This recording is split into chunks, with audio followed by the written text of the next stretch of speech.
That's right. This is the Pregame Engineer Tailgate Mayor Racing Podcast, episode number 44 for Tuesday, April 12th, 2016. I'm Tailgate Mayor Rusty Wallace. I'm here in the PETM podcast studio with Pregame Engineer Andrew Sherwin. What's happening, Sherwin? Welcome to the fastest growing podcast on the interweb. I'm happy to be here. Pregame Engineer Andrew Sherwin. Let's do it. Let's do it. We've got huge announcements coming. And but before we get to that, we have to start, no matter what sort of announcement we have to start in the same way every time. What you drinking, man? I've got Jim Beam and Flat Sprite. Cheers. That's what I found. Jim Beam and Flat Coke. So there we go. Cheers to you. What I have also on deck here. What's this other thing you found got? At New Belgium Citradelic. Old Rusty was in Asheville, North Carolina, the home of the Southeast beer scene, and found me a little sixer of this Citradelic Tangerine IPA. It's good stuff. One of these fruity IPAs. I've been digging on these quite a bit lately. I have too. Either this or the grapefruit, something like that. Oh man, got a Miller Lite coming in the house, dude. It's episode number 44. 44. Drop some knowledge on number 44 for us. Well, so one of the guys we've been interacting lately with, and we're going to get him on the show here just as soon as we can. He's had a little bit of throat surgery. His name is Tommy Joe Martins. Drives the number 44 Camping World truck, and he'll be back in business at Kansas. But as soon as his tonsil surgery gets under wraps, we're going to have him on the show. Yeah, having just come off of last week, having some sort of sinus whatever infection thing, I can relate to the fact that it sucks so bad that if you get that often, I mean, might as well just go ahead and get them tonsils taken care of. You know what I mean? Yeah, understood. I had some surgery when I was very young that didn't include tonsils, but included adenoids, and it was related to sinuses and ears and all that crap you deal with when you're a young child. Yeah, I hear you. So, is it announcement time? I think it's time for the biggest announcement in the history of the PETM podcast. Holy cow. So, here's the thing, y'all. We have pre-recorded our announcement because we want to make sure that we are all, I don't know, whatever you want to call it, make sure we get it right. You know what I mean? Yeah. Well, I mean, we wanted to make sure that the timing all worked out. We wanted to make sure that the message was clear and we didn't have any cell phone issues happen during the show. You know how it goes. You do a little pre-work, and it's going to flow a little better. All right, so we're going to kick it off. We're going to kick it over to Sherwin and Rusty from the recent past. Back to the future past? Something. Here they are, old Rusty and Sherwin from the past. Hey, Sherwin and Rusty from the future. It's Sherwin and Rusty from the very recent past, and might I say slightly younger and just a little bit more handsome. We'll see what the future guys got to say about that. But, Sherwin, you ready to do this? It's our big announcement. Well, past Sherwin might be the best Sherwin there is, so yes, I'm ready. All right. Well, I'll tell y'all, we've really wanted to do two things with the podcast and with what we're all about as NASCAR fans. One of them is celebrating our troops in a lot of ways, and whether they're active or retired, making sure we can do that. Second thing, well, we'll get to that in a second, but to help us with this announcement, we've got a founding member of the PETM podcast with us. That's our retired Marine Corps Sergeant Kenny Smith on the line. Kenny, what's happening, man? Not a lot, just some exciting stuff going on. All right. Kenny, what you drinking today, might I ask? I am drinking a Gold Peak iced tea. Sounds delicious. Tasty. Well, Kenny, the PETM posse is hurting. They're waiting. They've waited for over a week. We've waited forever for this. Tell everybody what in the world is the big announcement, buddy. Well, this big announcement is, I'm proud to say that the PETM posse podcast is proud to sponsor my racing this year. Boom! That's awesome. Holy shoot. Stoked for this. It is so cool. Tell us about your home track, Kenny. What's the deal? Well, my home track is just 2 blocks from my house, believe it or not. So I don't have to drive very far for that one. It's Lee County Speedway in Donaldson, Iowa. and you can look them up on Race LCS on Twitter, and you can look them up on Facebook. Yeah, they've got a website. You can check out everything that's going on. We run 6 different classes each week. And what classes is the PETM podcast car going to be racing? The PTM podcast car is racing in the IMCA Sport Compact division, which is a very competitive and full field of car division. That's fantastic. We average 20 plus cars a week. What's the schedule? What's the next race coming up, and what's the general schedule look like? How many races this year? Well, the schedule is was planning on running tomorrow night, but that got ixnayed, so I can't be able to do that, and that would have been at a different track. But Friday night is at my home track, 2 blocks from my house again.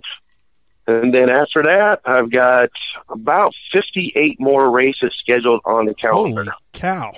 That's a lot of racing. That's some racing right there. Well, I'll tell you what, all I got to say to all these other cars that are on the track, when that PETM podcast car comes and you see it in the rearview mirror, there's only one thing you can do. Move. Get out the way. Get out the way. Get out the way. Ain't that right, Kenny? We ready to move? I'm ready to move, and this will help me get my second car going, too, and I could probably have a second driver out there throughout the season at part-time. Well, that's fantastic. We're looking forward to it. We'll be following Kenny over the course of the season, and we'll be giving updates on the PETM podcast for the posse to hear about the car that the PETM podcast is sponsored. I'm so excited, man. Thank you, Kenny. Thank you for your service. Thank you for hanging out with us. Thank you for promoting the podcast. We can't be more excited. Can't wait to open a beer. And I want to thank you guys for coming on board, because I'm just excited as hell for this. Excellent. Good. Was that Sherwin? I was going to say, I can't wait to open a beer with my 50 cal bottle opener. Absolutely. All right, y'all. Well, one thing I'd like to make is that anybody that's out there is listening and has Periscope, be watching for Periscope, because I will have some live races going on at times. It won't be every week, but I'll be able to get some of them in every once in a while so you can see the car live in action. Fantastic. Well, y'all be sure to follow Kenny. On Twitter, it's at USMCKennySGT. And Kenny, we'll be talking to you soon, Bubba. Okie dokie. Thank you, sir. Dude, how about that, posse? How cool was that? Man, that was so fun. Biggest thing that's ever happened in the PETM podcast. We've got the PETM car. We have a car. We got a car. We got our car. Holy cow. And Kenny's driving it, of all people. Yeah. Who else would we want to be driving that than Mr. Kenny? I don't know if we'd want anybody else to do it, to be honest with you. Well, we've got a packed schedule today. We're going to be keep following Kenny, just like we said, the old past version of ourselves there. And we'll keep giving everybody updates. But, man, I'm so happy. I just keep grinning ear to ear. We've been working on this thing for maybe a couple weeks now, trying to figure out logistics and how to get blah, blah, blah, blah, blah, all that sort of stuff. And it's finally sort of come to fruition now. And I don't know what to say. I said there was 2 things we want to do. We want to help support our troops, active and retired. And we want the second thing, I said we'll wait till later. But second thing, y'all, I've always dreamed about having my name or podcast or whatever you want on the hood of a car. It is overwhelming to think about a race car carrying our sponsorship badge. And Rusty and I are both people that like to we allocate some money every year to things that we think are good causes, and we think supporting Kenny's race team is exactly that, and we are very proud to be a part of his racing program. Proud's for sure. So we could sit here and talk about this for another hour, but we've got a lot on the docket here. Ooh, this is a packed schedule. It is. Let's talk about Texas. So, unfortunately, old Rusty I shouldn't say unfortunately, because I had a great time. I was in Asheville, North Carolina this weekend. Like I said earlier, the home of the Southeast beer scene, if you will. And I had a blast, and we were all over the place. I know the race got a little rain ahead of time, and so I was at the last bar that we were at watching it on my phone, but to be honest, y'all, that was the last bar out of about 8 that we had been to, so Yeah, well, didn't catch a whole lot of the race. What it I'm started trying to get about at. 2 hours late, which is obviously not good for a lot of the crowd. Like for someone like me, who is going to watch it no matter what happens, even if like Daytona starts at 12:01 a.m. like it did, whatever that was back in 2012. I mean, I don't think the rain delay significantly impacted what we saw in the race. I think we got what we would expect to see on television from a mile and a half, which is, depending on who you're rooting for, is going to change your perspective on how good the race was quite a bit. I thought there were long periods in the race they weren't hooks. There was a long period in the race that wasn't a hook. But definitely the last, let's call it 50, 60 laps, last two pit stops were, that was a NASCAR race, Sprint Cup, and a lot of cool things happened. Yeah.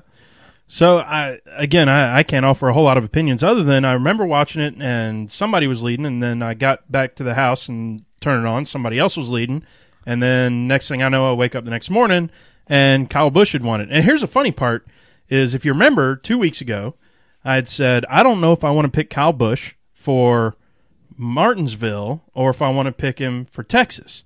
Now, the answer was both. Yeah, it was. It was both. Yep. It was definitely both. We had our first double weekend sweep in 25 years. And I tried to do a quick Google earlier today, y'all, while I was in between all the work I'm doing for my actual real job. We got real jobs? Yeah, as surprisingly as it sounds. And I couldn't find it, but I just assumed that it was probably Mark Martin, since in those days he was one of the few guys that was running a whole bunch of Cup races and a whole bunch of, at that time, Busch races. And nobody was really complaining about him running that many. But anyway, yeah. Well, we didn't have Twitter and Facebook and That's Instagram a good point. Periscope and buttholes. And we had buttholes. We had buttholes. They had less of a voice then, for sure. Anyway, so did you find out who it was? No, I didn't. Like I said, I didn't think it was worth the time to try to figure it out. I did find out a holy bleep moment, though. Ooh, so for holy bleep, I mean, there's one thing that we have to do with that, and that's... Holy Yep. Yeah, that's the one. So, what the holy bleep segment is when we find out some sort of statistic that makes you go, huh. Right. So the statistic that made me go, huh, this week was... Well, we always talk about how way back in the day, Richard Petty, he won his 200 races, but they were racing a whole bunch. Right. Okay. Well, what a whole bunch means is they ran 47, 48, 59, 62, 57, the early part of his career. Is that the password to your luggage? Yeah, something like that. Yeah. They ran a whole bunch of races, and he ran a whole bunch of them and had a whole bunch of top fives. However, Jeff Gordon beat Richard Petty to 50 wins by 106 races. Good grief. So process that. Good grief. So does that mean that Richard Petty turned it on later, or does that mean... I don't even know what that means. That's crazy. It's just a stat that makes things different. It makes the eras different. 106 fewer races to get to 50 wins. Right. 3 of today's seasons, pretty much. Yeah. That's a holy bleep moment right there. One thing I do want to bring up is a slight turnaround by the PETM podcast favorite driver, Casey Kane. Finished 8th, his best finish, but not only finished 8th, but finished 8th after being a lap down.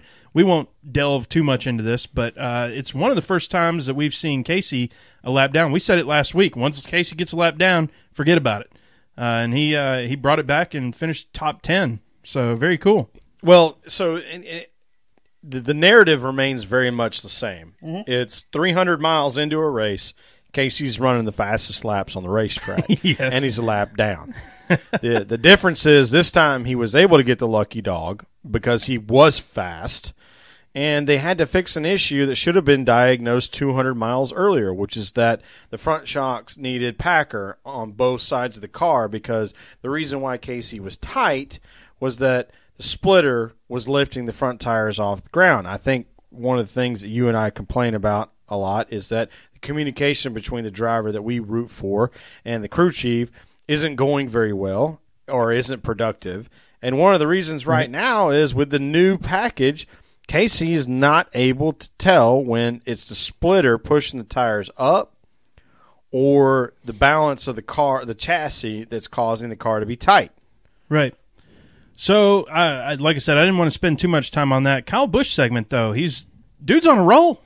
Yeah, we've got a Kyle Busch segment now, y'all, because when the guy wins all the races, like 2 weekends in a row, like 4 different races, you have to talk about him. Right.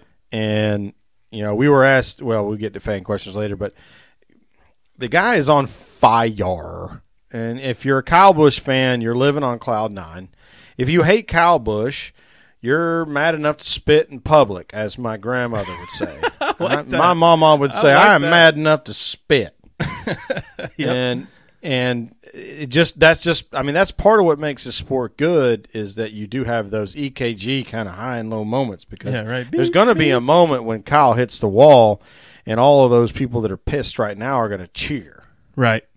So what can we say other than this is the first double weekend sweep in 25 years? 25 years. I mean, we bull spit it over, in the pre-show about it and tried to wonder who it was. My only guess is in 1991, Harry Gant's a good guess, or Mark Martin maybe. I don't know. Mark Martin ran a bunch of Busch races in those days, won like 44 of them. Yeah. So the other thing that we should talk about Texas, I don't know, did we cover everything? Was it boring or was it good? It was 50-50 on Jeff Gluck's. You kind of talked about it, yeah. From flag to flag, no, it was not a good race. Yeah, but the last 50 laps were a lot of fun. Sure, and when I got back and I read the results, and maybe it's because of the way that the media guys talk about it or write about it or whatever. I was like, man, I'm bummed that I missed that race now. It looked like a good race. And then you and I would have had a lot of fun watching it. Okay. So, assuming it played out the same way. I mean, you and me would have fun watching snails run across the racetrack. Well, that's true. We could even figure out how to betting money and drinking and squashing them when they do bad. Yeah. So, one other thing to talk about. Let's broach a subject that is kind of off limits. 2 things you never talk about is religion and politics. So let's talk about both of them. Well, there's 3 if you ask Sammy Kershaw. It's politics, religion, and her. Yeah. In this case, we don't have a her. We don't have a her. So it's just politics and religion. And we're going to talk about religion first and foremost, and the underlying theme is the political nature of the religious conversation. So here's how Rusty's going to put it. I'll do my little soapbox, you do your soapbox, and then we'll just run from this.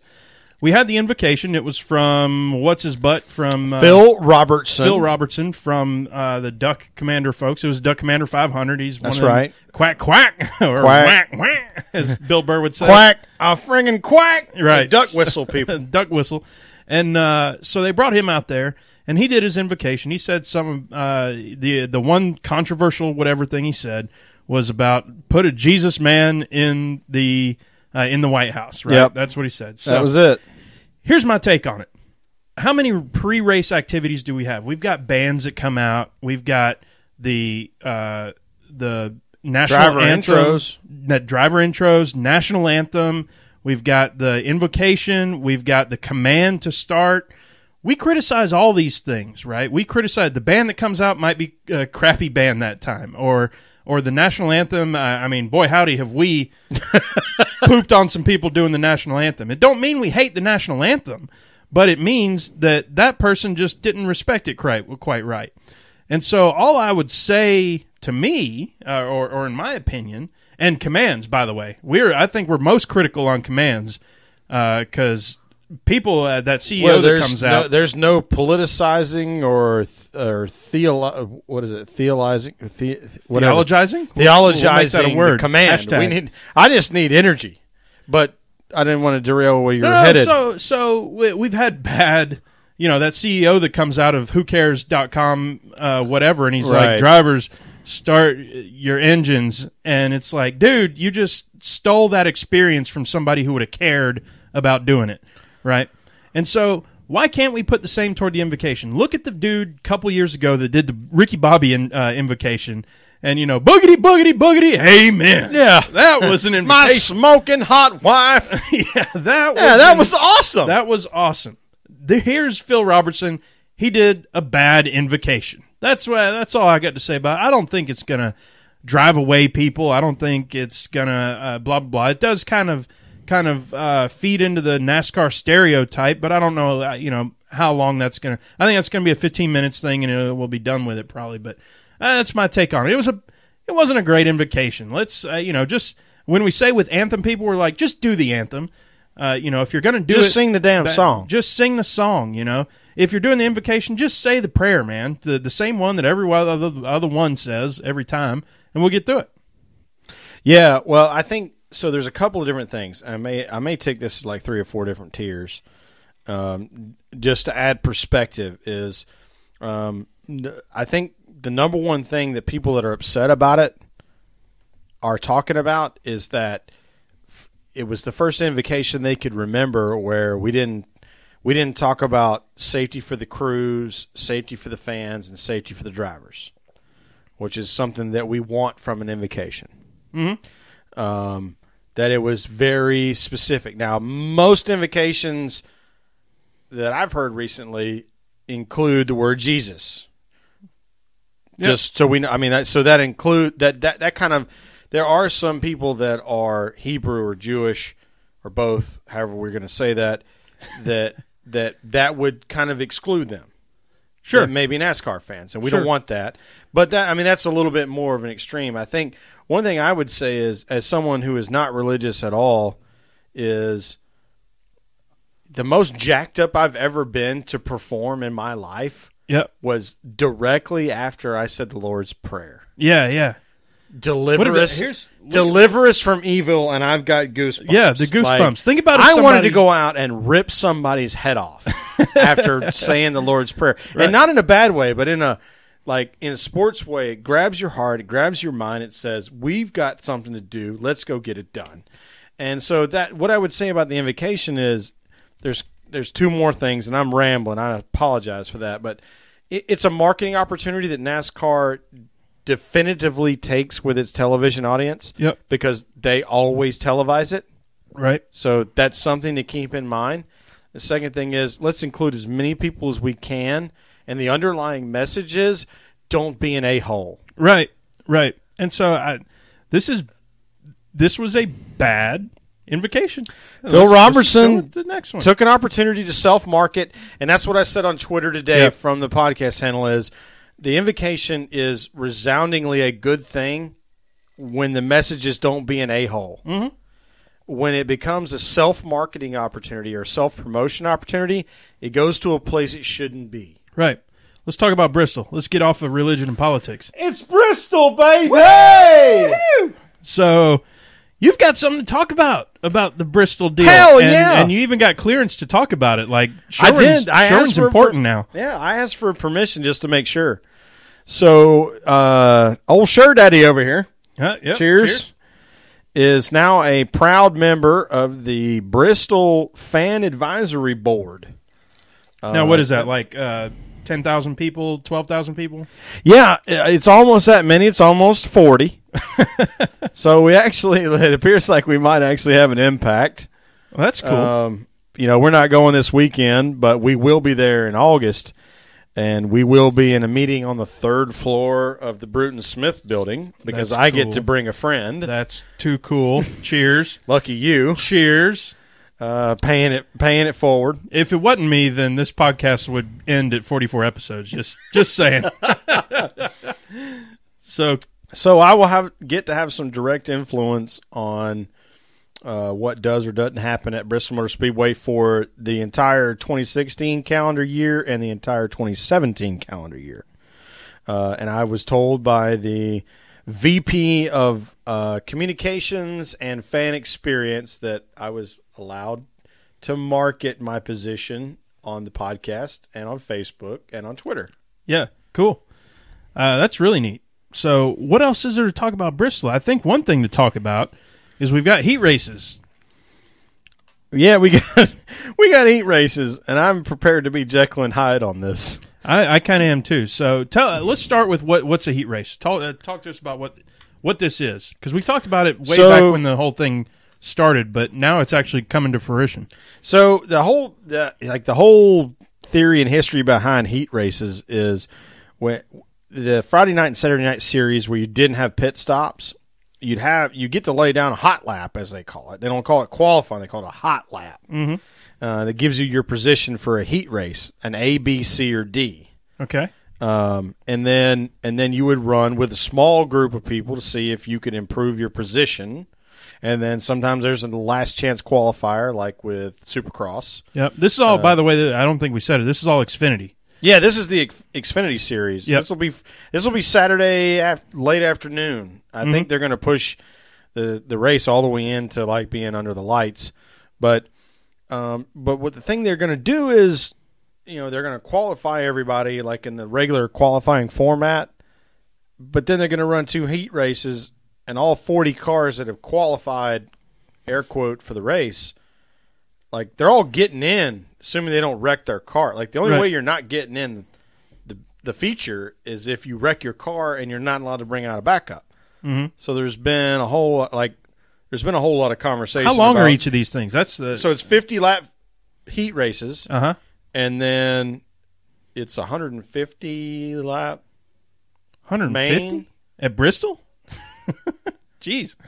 Right. Yeah. No. Whatever it is. It's the same distance it used to be, which is 250 miles. So I guess it's 250s, and then, it's 150 laps. So that the total distance covered is the same amount of laps we used to do when we ran it all together. Mm-hmm. So it covers the same amount of time. Yeah. But like the feature is pretty short. I mean, it's 150 laps. I don't know what to think. I want to see it happen. That's kind of where I'm at. I want to see it happen, and because there's a lot of hypotheticals that are going on right now, and we'll get into that with the questions from the fans. But we have some hypotheticals that are like, well, what if this particular situation happens? And it's like, oh, well, I don't think NASCAR exactly thought that out when they were putting this whole package together. Well, so I was on two sides of the coin there. I was definitely being on the positive side when they announced it, that heat races might be a lot of fun. It might be a fun thing to watch. And then I started thinking about it. And today I was kind of more on the side of, what do they really stand to gain by doing this? How is this going to drive attention? Really, it's more of a risk factor for a championship a championship contender to get dumped in a situation that doesn't matter and not be able to run the main. Yeah. And so then you have a sponsorship thing. We talked about that, how Door Bumper Clear was mandatory listening tonight. If y'all didn't, you definitely go listen to Door Bumper Clear, because Spotter Brett has a much better view on how sponsorship dollars are applied and how they're earned. Yeah. And if you have a hood sponsor doesn't make the main because a 19th place car in a heat race breaks a part because they couldn't afford to buy a good part, right, and wipes out a contender, that's going to be a problem. You're going to see the rules change overnight. Yeah. So that's kind of why I want to see it happen first, and just see if it becomes a huge shoot show, whatever, just changing the letter there, or if it's show. Yeah, spit show. I like that one. Or if it's if it's going to be something compelling. I think what this does in a lot of ways, either going to be parade laps or a contender's going to get wiped out, and we're going to be talking about that. Yeah. Or it's going to be fun. Or it could be fun as hell. Or it could be fun. You never know. We're shooting for that option, obviously. Well, yeah. I think a lot of this, so I told you we'd table this conversation, but I'm going to bring it up anyway. And that's people talking about the whole shorter races thing and knocking with the thumbs down and knocking laps off of stuff. But I think this is a big test to say, okay, well, let's go to the shortest, or one of the shortest tracks, and let's play with this a little. Let's see what the everybody likes to just target the millennials here, but let's see if we get any better viewership or response or whatever from new fans about, okay, well, they wanted to see something a little shorter or something with a little more, that we get the ending shorter, urgency, whatever you want to call it. So I think it's an interesting test. We'll see what happens. If I'm rooting for it to be successful, does that mean that I'm rooting for it to be in the Cup Series? No, absolutely not. And me and you have talked about, so getting onto the shorter races thing, me and you have talked about, because we've sat at Bristol and we've watched it and gone, man, it's over already? What if they did the Bristol 1000? We'd watch 500 more laps in a second. No doubt. Our coolers would have to be a little heavier coming into the track. We would figure out how to bring enough beer, I promise you. Mm-hmm. That's one of our skills. Yeah, it's on my resume, matter of fact. Yeah, well, so one of the things, every time there's a discussion about whether we should shorten or not lengthen, there's never any discussion about lengthen a race. Me and you discuss it just because we're having fun. Shorten the races, we already have shorter races. Mm-hmm. They happen on Friday night, and they happen on Saturday. Mm. Like, if you don't like long Cup races, well, then support the Xfinity Series and the Camping World Truck Series. That's a good point. Here's one thing I would say.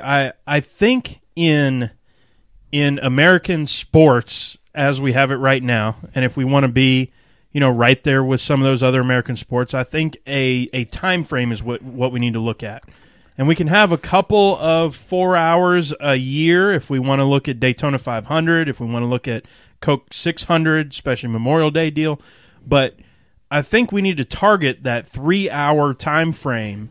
And so I think one thing that maybe drives some people off is that it's maybe 3.5 hours, 4 hours, something like that takes up your whole day, as opposed to taking up, a American sport amount of time.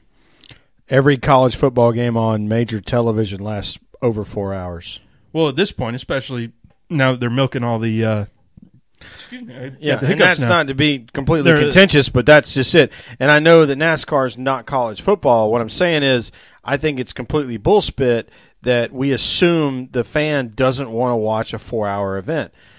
I wonder what the ratings were for the Masters. Now, granted, that's a major, so that has to be qualified in some ways, but their coverage was 4.5 hours. Yeah. I don't know where to say it. I think if we target that 3 to 3.5 hour time frame, then that's what people are expecting. Now, what does that take? I think it takes good weather. I think it takes not 100 cautions. I think we can do that with 500-mile races. And that's not to say I'm a fan. I'm just trying to play a little devil's advocate here. No, you absolutely should. Me and you are very much aligned in that I'm a race fan. I like more racing. So when Pocono went down to 400 miles, I was bummed. Me and you both. I was bummed, especially when they both went. Okay, so maybe do one just to see how it goes. Ooh, yeah. Hey, somebody tweeted us today that said that it instantly was better at 400 miles. What data do you have to support that? Because I didn't see it as a fan. Right. Because I mean, we got to think about it. You have 2.5 hours is an Xfinity race. Watch it on Saturday if you don't like 4 hours. At a racetrack that's say 1.5 miles, you have a 50-mile or 50-lap fuel window, right? Ish. So we damn sure can drink beer. By the way, seeing the folks on Periscope, it's one of my skills, as it turns out. What was I trying to get to? So you have these 50-lap runs or so, which means you only get about 6 of them in a 300-lap race, and so you can't really tell how your guy's doing. If it's just a bunch of short runs, or if it's only if they cut that in half and you've only got 3, full green flag runs or something. So and the way the car changes over the length of that 50 laps or so, it makes a big difference. I think the proof in the pudding is the fact that we talked about last week that so many of these teams turn their fastest lap in the last last long green flag run. Mm-hmm. And that's important. I'm going to eat one of these Reese's Pieces.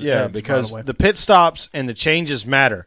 And if you don't give these teams time to make changes, you don't have NASCAR Sprint Cup racing. The whole point is this is supposed to be hard. It's supposed to be grueling. Now we got a tweet earlier today that said, well, the motor, there's no worry that the motor can last 500 or 600 miles anymore. I don't care because the pit crew still has to perform. They made 13 pit stops at Atlanta. Yeah. That's important. That's part of racing. Yeah. On a race that had what? We had like 3 cautions. Right. 3 cautions, 13 pit stops. Yeah. So, and I didn't count the ones at Texas. We only had a handful of cautions at Texas too, which I think we can expect right now. And I think maybe leading into the next mile and a half, I'll want to do a segment on what we think about why these bigger tracks are producing less cautions, because I have a theory on that we're not going to discuss today. So, teaser! But, I mean, I think the point is we're going to Bristol this week. We're going to Bristol this week. Let's do this. Since we strayed from that so far, let's do some picks. And you know, when we do picks, we have to have definitely a this lot less guy. debris cautions. It's well documented on NBC Sports Network. I don't think I blew him out of the water with that one this time, but that's our picks, dude. Who did I pick? I picked Kurt last week. Who'd you pick?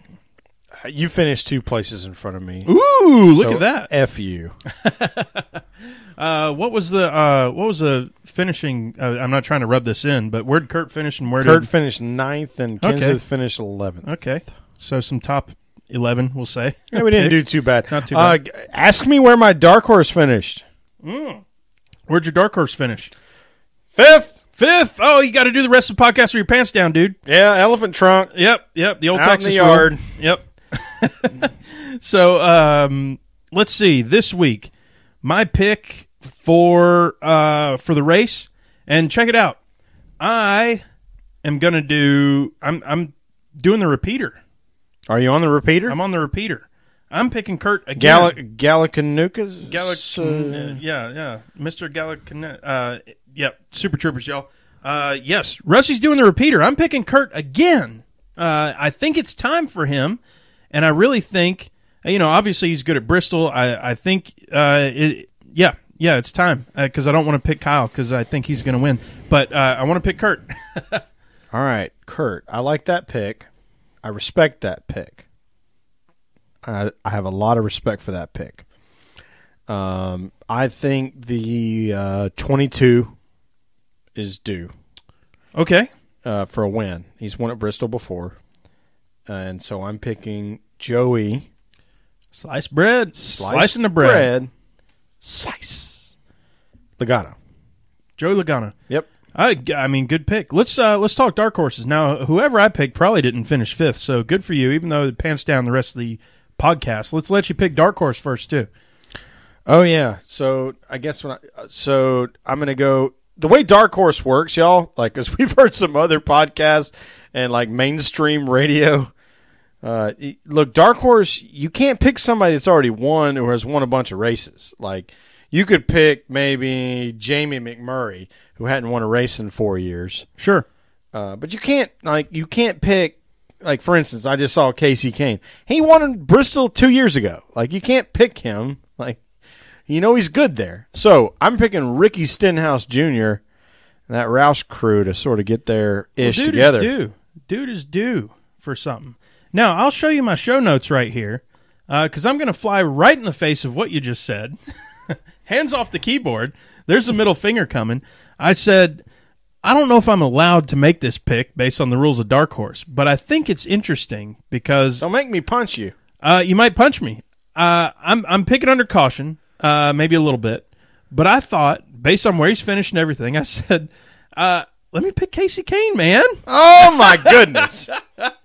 Now, if he finishes... Season resurrection. A season resurrection. Finishing 8th last week. He's been good here. You've called me out beforehand, and hey, I'll let you look at my show notes right here. It says Casey on my dark horse. It actually has Casey with a question mark because I was like, Sherwin's going to get pissed at me and he's going to punch me in the face. Well, I mean, I know you're sincere because after me giving that like full undressing the rant. letdown. It fact only that you stayed with it is it only means fed into me.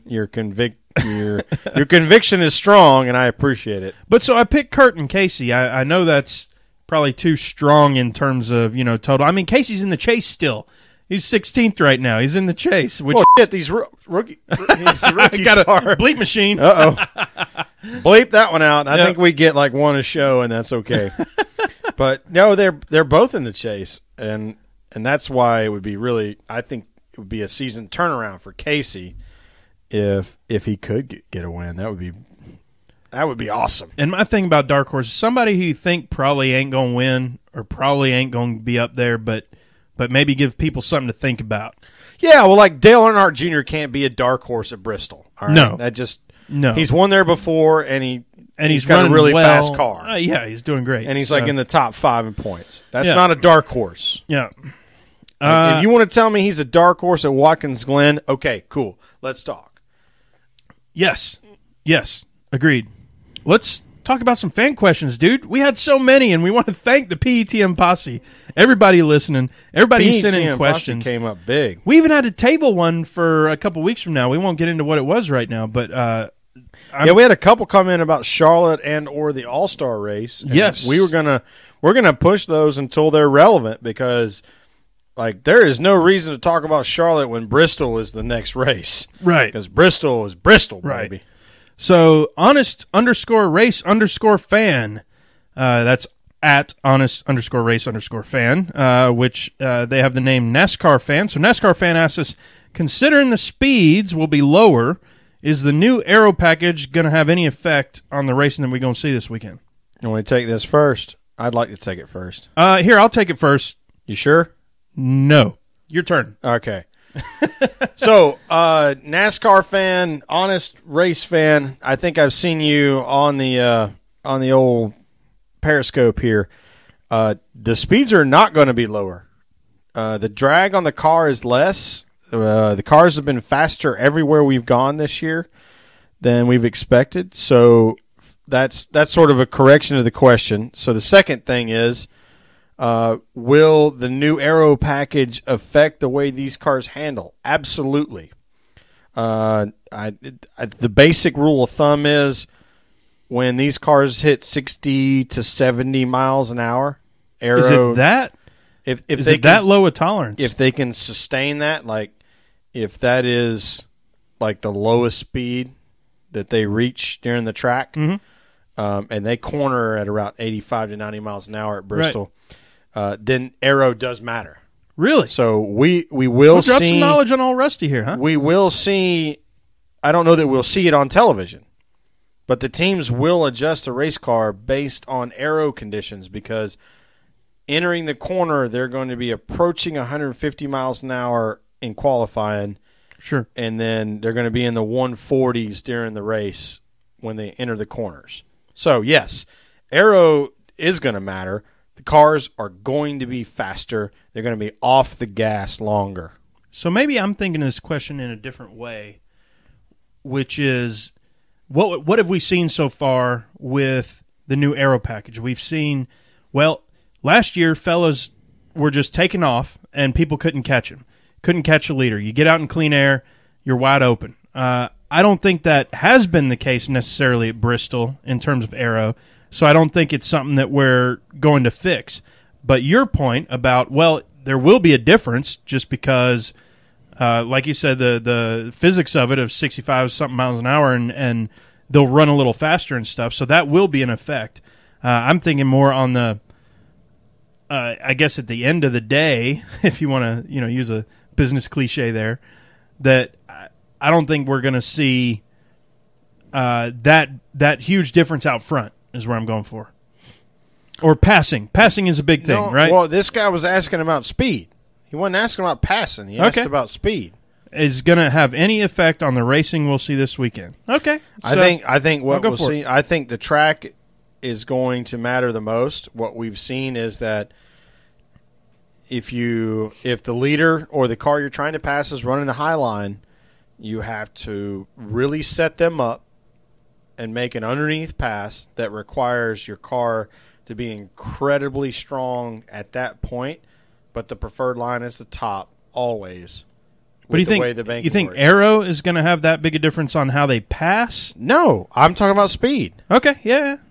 Yep. I think we're going to set a Bristol track record. That's what I'm saying. Ooh, okay. Because I like the prediction. The drag is so much lower, and the teams have learned so much more about mechanical grip, and the fact that when going into corners at Bristol, aero probably doesn't matter as much as, say, cornering at Texas or Atlanta. I don't think they're going to lose any speed from last year. I think they're going to pick it up by having less drag. So Kenny Smith, driving the PETM podcast 24K car, has sent us in a question. And that's at USMC Kenny SGT. Do you think we'll see another sweep this weekend? I think we very well could. Yeah, and that's the scary thing for NASCAR scary. Because if Kyle sweeps again, of course he'll set a precedent that hasn't ever been set in NASCAR, because we didn't even see 2 in a row. We hadn't seen that for 25 years, as we spoke of earlier. But if Kyle wins both races again this weekend, I would expect the ratings for Richmond to fall off, and just because. Yeah, especially for the lower series, because I mean it becomes a Kyle Busch show. I get it. I'm not stupid about it. But I think it's possible. I think it's even more possible. And when we say another weekend sweep, I'm not talking about Kevin Harvick sweeping. I don't think Kevin Harvick's going to sweep. No. I don't think Joey Logano's going to sweep. I don't know what the entry list for Nationwide is. Joey is most likely running the nation. Right. The Xfinity race. Ooh, you did it. I don't think any of that. It's either Joey or Blaney. Either one will be running both. If anybody does it, I think it'd be Kyle. So Kyle is probably the most equipped to do it. The JRM Xfinity cars are good, but they're not great. They're not winning cars right now. The Joe Gibbs cars are. Yep. So whichever of the Cup drivers is driving one of the 4 JGR Xfinity rides has the best chance to sweep the weekend. Next question from Jeff Brown at PWN3D781. That's let's see if I can do it. Papa Whiskey November 3 Delta 781. So say Eric Jones crashes in the heat. Can he start Kyle's number 18 for the feature or buy someone else's qualified car? He can not. Ooh. Once you have entered a heat race, you are the named driver for that car, and that cannot change. Which is interesting. That's kind of a rule difference. Well, Spotter Brett was pissed as hell. He talked about it on Twitter, and he talked about it on Door Bumper Clear, about how the worst thing in the world you should ever do is make it more difficult for a sponsor to get exposure. That's the biggest thing here is sponsorship, and sponsors not having FaceTime and not having camera time and TV time. Yeah, I mean, the worst possible scenario is Eric Jones getting wiped out by a back marker because they broke a rotor and turned up into him in a 20-car heat race at Bristol. Yeah. At 5:30 on Saturday afternoon. Yeah. I mean, that's not good. Next question from the Pom Pom Girl at the Pom Pom Girl. If you could have 15 minutes to speak one-on-one with any current Sprint Cup driver, who would it be? I'm going to let you take it first. 15 I've got my minutes answer. isn't 15 nearly minutes. enough. What the hell is 15 minutes? Give me 30. Come on, Pom Pom Girl. I guess that's one beer, right? 15 minutes? For us on the podcast, that's one beer? 1.5 beer. Yeah. Well, if it's one beer, then I want to have that beer with Dale Earnhardt Jr. Oh, you son saloon. of a biscuit. But it's a huge toss-up between him and Tony Stewart because I might want to have a Schlitz. Ooh, yeah. 6 Schlitz. But, I mean, it's Dale Earnhardt Jr. in the saloon. So my answer, which I came up with, as soon as I saw that question, I said, I know the answer. And she even tweeted at me and said, because I tweeted and I said, I know my answer. It's already ready. The person I'd least want to talk to is Morgan Shepherd. That's kind of funny. Good call, Periscope there. So the first thing I thought, I said, you know what I'd like to do? I'd like to sit down with Dale Jr. and not even and so that's what pissed me off just now. Is like, oh dang it, Sherwin just actually, picked you know the same what? one I did. I said the wrong thing. Okay, go ahead. I said Dale Earnhardt Jr. in his saloon. His saloon's fine. Actually, I want to have a cold can of beer. Don't steal what I was going to say now. Uh-oh, I probably No, go ahead. And walk through his car graveyard. Oh, yeah. Cool. So what I said, a lot of people probably know. I mean, he talks about it some on Twitter, but he's a big barbecue head. He does a lot of barbecuing. I thought, what if I sat down, had a beer with Dale Jr., I didn't even talk racing, because he just gets to talk racing to everybody. And so, it's something that he's so used to doing that he might not be as excited about something that's his hobby on the side, which is barbecuing. And, I've got the green egg, you got the green egg. Here, we even show the old PETM posse. We got big green egg koozies and all kinds of stuff. We are catching a huge ration of ish on the. Look, there's a million people we'd pick, but we were only given 15 minutes. So give him 15 minutes. Let me talk about barbecue with Dale Earnhardt Jr. Talk about what's the best thing he's put on there. Let's see if he's got any tips and tricks. Just swap stories. I want to hear about barbecue. how he did a 20-pound Boston butt, and it turned out great. Right. God, 20 pounds, tough deal. Tough to find and then tough to cook. Well, Dale Jr. could find a 20-pound Boston butt. Well, that's for sure. Ain't no doubt. Yeah. So that's who I'd want to talk to. And it's funny that you said Junior too, just because I thought you might come up with somebody else. But hey, what can you say? He's a very compelling guy to talk with, or the opportunity to talk with, or whatever. Well, unbeknownst to all the haters, he's actually very smart, very articulate, and has a lot to offer in terms of conversation and life experience. So, the last question we have, last question is from Ashley J. Stang at Ashley J. Stang, and Ashley asks us, and let me go ahead and bring this up. Uh-oh. Yeah. Ashley asks us, what, let me make sure I can read the whole thing here. What is your favorite flavor of fruit snacks? And what the hell is a fruit snack? Whatever any sort of fruit snack is. We got asked it, so we gonna answer it. And Ashley, I'll tell you what my favorite fruit snack is, and that is jelly bean. The beer jelly flavored bean. Jelly bean. That's right. And I'm gonna just stuff a bunch of them in my mouth. How many did you cram in your mouth? It was at least 8. Sherwin got like 15. Sherwin trumped me there. This is the jelly bean closeout challenge. Oh, you got the fart stuff. Hold it up to that mic so everybody can hear it. Oh, man. That was gross. He's playing with the fart gag again. Y'all, let's give some give some shout outs here. First one, while we're doing the jelly bean closeout challenge, is Tone. Oh, God. That's just wrong right there. That's wrong. That's it. So, Tone at Tomahawks47. Man, that dude kicked some butt at Martinsville. He did. We kind of, I won't say forgot to mention him last week.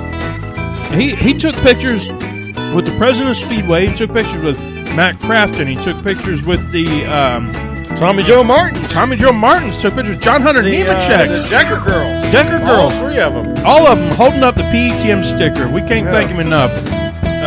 There's been a ton of y'all that sent in new pictures.